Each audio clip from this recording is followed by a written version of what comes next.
ওসমান হাদির ওপর হামলার ৬ দিন পেরিয়ে গেলেও এখনো ধরাছোঁয়ার বাইরে শুটার ফয়সাল করিম মাসুদ। হামলার এই ঘটনায় এখন পর্যন্ত তদন্তে নানা তথ্য উপাত্ত উঠে আসলেও শুটার মাসুদকে ছাড়া যেন কোনো সমীকরণই মিলছে না। তবে এবার জানা গেছে তার সঠিক লোকেশন। বিস্তারিত আরিফ হাসানের প্রতিবেদনে। গত 12 ফেব্রুয়ারি দুর্বৃত্তদের হামলায় মাথায় গুলিবিদ্ধ হয়ে আজ জীবন মৃত্যুর সন্ধিক্ষণে ইনকিলাব মঞ্চের মুখপাত্র শরীফ ওসমান বিন হাদি। দেশে সম্ভাব্য সব চিকিৎসা প্রচেষ্টা চালানোর পর উন্নত চিকিৎসার জন্য তাকে সিঙ্গাপুরে পাঠানো হয়। বর্তমানে তিনি সিঙ্গাপুর জেনারেল হাসপাতালে চিকিৎসাধীন। চিকিৎসকদের ভাষ্য অনুযায়ী হাদির সর্বশেষ অবস্থা এখন অত্যন্ত সংকটাপন্ন। এদিকে হামলার 6 দিন পার হলেও এখনো আইনশৃঙ্খলা বাহিনীর ধরাছোঁয়ার বাইরে হাদির শুটার ফয়সাল করিম মাসুদ। তবে জোরালো গুঞ্জন রয়েছে ঘটনার পরপরই সীমান্ত পেরিয়ে ভারতে পালিয়ে গেছে সে।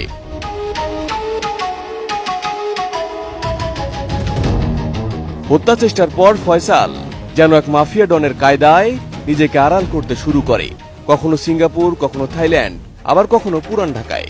এভাবে ভুয়া লোকেশন দেখিয়ে আইনশৃঙ্খলা বাহিনীকে বিভ্রান্ত করতে সে মোবাইল ফোনে ভিপিএন ব্যবহার করে, অথচ বাস্তবে সে তখন সীমান্তের অনেক ওপারে অবস্থান করছিল। বাছাইকৃত লাল সরিষার দানা থেকে অত্যাধুনিক কোল্ড প্রেস মেশিনে তৈরি হয় প্রাণ সরিষার তেল, আসল ঝাঁঝে আসল স্বাদে। গোয়েন্দা সূত্র জানায়, বাংলাদেশি সিম কার্ড পরিত্যাগ করে ফয়সাল বর্তমানে ভারতের রিলায়েন্স জিও কোম্পানির সিম কার্ড ব্যবহার করছে। অধিকাংশ সময় মোবাইল ফোন বন্ধ রাখলেও একটি বড় ভুল করে বসে ফয়সাল। ফোন সেটটি পরিবর্তন করেনি।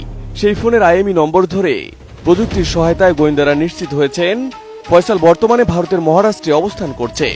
তার সঙ্গে রয়েছে হামলায় ব্যবহৃত মোটরসাইকেলের চালক ও অন্যতম সহযোগী আলমগীর শেখ। তদন্তে উঠে এসেছে, ঘটনার দিন রাতেই ফয়সাল ও আলমগীর রাজধানী ছেড়ে একাধিক সড়ক মহাসড়ক ব্যবহার করে পৌঁছে যায় ময়মনসিংহের হালুয়াঘাট সীমান্তে। স্থানীয় মানব পাচারকারী ও কিলা ফিলিপস নালের সহায়তায় ভুটিয়াপাড়া সীমান্তের কাঁটাতারের পাশে থাকা দুটি কালভার্টের সুড়ঙ্গ দিয়েই তারা ভারতে পালিয়ে যায়। স্থানীয়দের ভাষ্য অনুযায়ী ফিলিপস নালের বাড়ি সীমান্ত থেকে মাত্র 200 গজ দূরে। এদিকে হত্যা চেষ্টায় ব্যবহৃত অস্ত্র গায়েব করতেও কম নাটক হয়নি। গুলির পর ফয়সাল আগারগাঁওয়ে তার বোনের বাসায় একটি কালো ব্যাগে অস্ত্র লুকিয়ে রাখে।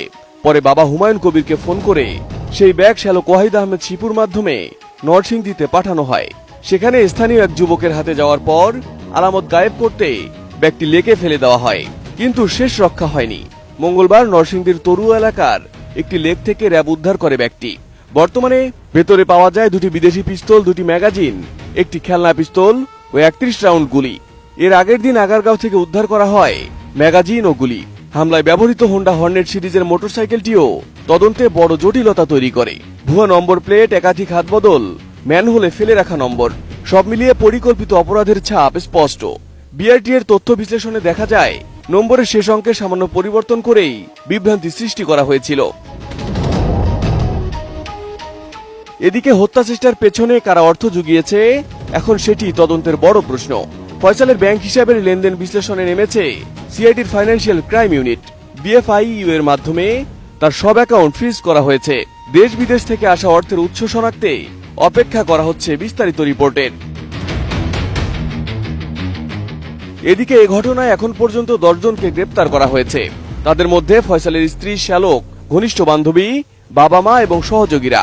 ফয়সালের বাবা হুমায়ুন কবির ও মা হাসি বেগম আদালতে 164 ধারায় জবানবন্দি দিয়েছেন। তদন্ত কর্মকর্তারা বলছেন, এসব জবানবন্দি থেকে ঘটনার একটি পরিষ্কার চিত্র পাওয়া গেছে। Arif Hasan, ATN news.